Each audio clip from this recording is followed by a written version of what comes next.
Mortal Kombat!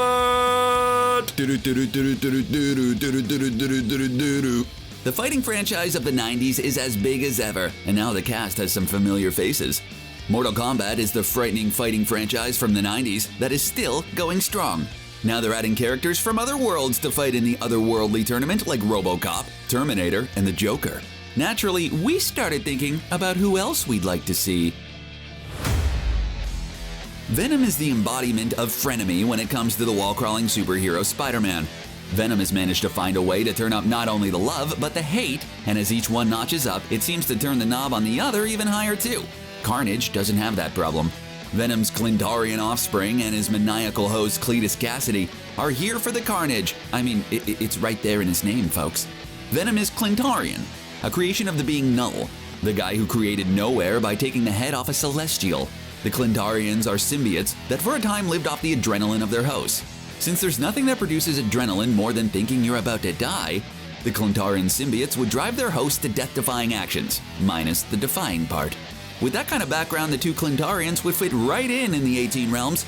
But there's an even better reason for them to be in the game. They're symbiotes. That means that not just the Eddie Brock Venom or Cletus Cassidy Carnage would be in the game, but Venom and Carnage versions of everyone else in the game as well. Venom Goro? Sure. Carnage Scorpion? Why not? Finally beat Shang Tsung? Not until you beat Venom Shang Tsung. Deadpool has never really shied away from a fight. Something about not having much to live for and not being easy to kill makes a perfect combination for someone willing to run headfirst into whatever is the most dangerous situation he can find. If the Earth Realm was looking for a champion, they could find a worse champion than Deadpool. They could also probably find a better one, but just try and stop him once he finds out it's an option. Like many of the traditional participants of the tournament, it is still a tournament, really? Okay, tournament-ish. Like the original characters, Deadpool is a martial arts and weapons expert. Most of them add a level of superpower to their martial arts weapons, and there are few superpowers more useful in a lengthy, brutal tournament than the ability to heal. Deadpool's real advantage, though, is in his propensity to break the fourth wall. Fourth wall break inside a fourth wall break. Which means that instead of smack-talking his opponent, he would be criticizing the player playing the game. It would end up being a character that's hard to finish the game with because it's too tempting to play bad just to hear what he'd say.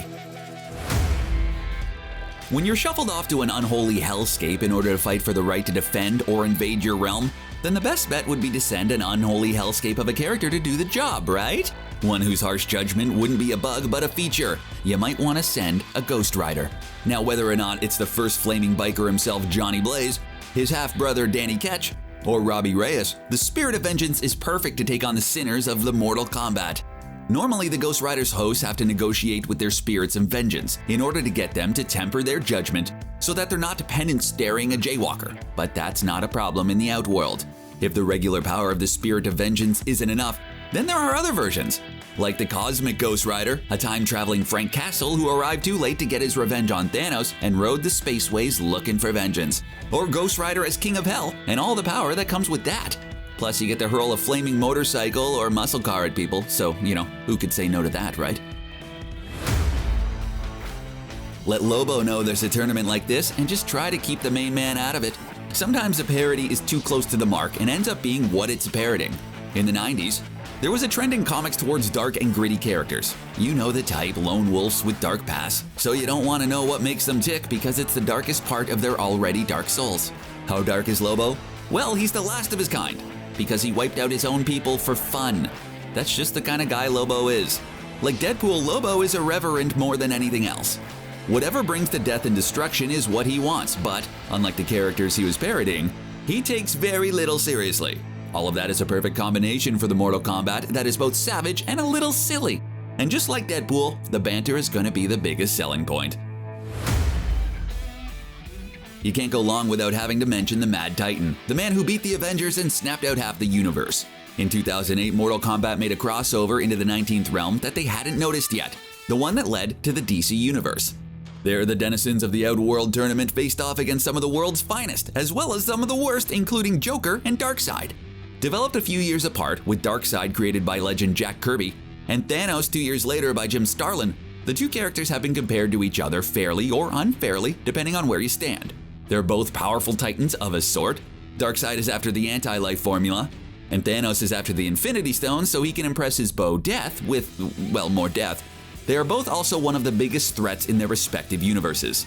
Putting Thanos in Mortal Kombat doesn't just give the players the chance to have the Mad Titan take on supernatural ninjas, it means that they're just a step away from settling the whole Thanos Darkseid thing once and for all.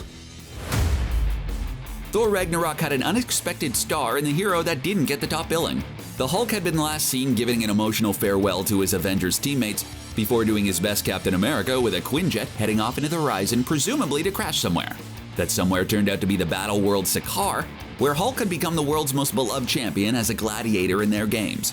This of course comes from the comic book storyline Planet Hulk, where the Hulk is sent away by the people of Earth and becomes a champion on a gladiatorial world, until it becomes clear that Hulk can't have nice things. Whether it's the Hulk from Planet Hulk or the Hulk from Ragnarok, the Gladiator Hulk is the perfect participant for the Mortal Kombat arena. A bit of a ringer of the people of Earth. Regular Hulk is usually more than enough Hulk for most situations, but a Gladiator Hulk just seems so fitting for this kind of event. Not the least of which being that it's more or less a gladiatorial competition anyway.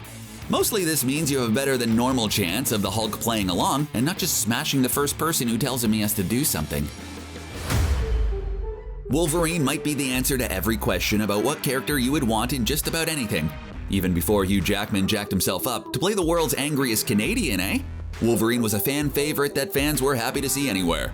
He started off messing with the Hulk on purpose, went on to become an X-Men, as well as joining a half-dozen X-Men spin-offs and eventually the Avengers.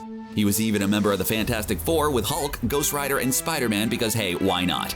Wolverine is no stranger to fighting for the entertainment of others. When movie-going audiences met Logan for the first time, he was in an underground cage fight. So a trip to the Outworld might just be another Tuesday for Logan. Like Deadpool, Wolverine has that healing factor, but he also comes equipped with his in-belt set of weapons in those trademark claws. Snink! He'll need them against the kind of fighters that take part in Mortal Kombat. For a bonus, Wolverine has that berserker rage in reserve to give him that extra edge if it looks like he's gonna lose. With all the demons and monsters in Mortal Kombat, it might seem ridiculous to put someone without a portal to an unholy hellscape giving them power in the fight, and think they'd be anything other than a chump. Like that wrestler who is announced already in the ring using his regular name who fights someone in a costume. You know that guy's gonna get clobbered. But that person isn't John Wick. John Wick doesn't have notable superpowers, he doesn't shoot beams out of his eyes or have claws that come out of his arms. But he also seems completely unkillable while being especially prolific at killing. In fact, his ability to survive damage as well as deal it has some people speculate that he is actually already in a video game. This would put him in a world with less dignity and manners. And if there's one thing that John Wick hates, other than people who steal cars and harm puppies, is a lack of manners. Todd McFarlane's ultimate 90s comic book creation, Spawn, has already made his way into Mortal Kombat game. If Lobo is a parody of 90s comic book heroes, Spawn is the benchmark. McFarlane was able to parlay his fame and the popularity of Spawn into his own creator comic book label Image, which turned out some of the craziest and most interesting titles outside the big two throughout the 90s. One of those was a surreal creation by Sam Keith, named The Maxx, which became popular after it was adapted as part of MTV's Liquid television program block that also included Aeon Flux. The Maxx, like most of the characters in Mortal Kombat, lives between two worlds, ours and the Outback, which was created in the mind of Julie Winters, who is the Jungle Queen in the Outback. The surreal reality shifting of the Maxx lends itself to the chaotic world of Mortal Kombat. He probably wouldn't even think it's weird, just something to do before Cheers comes on, as long as he doesn't get his claws stuck together.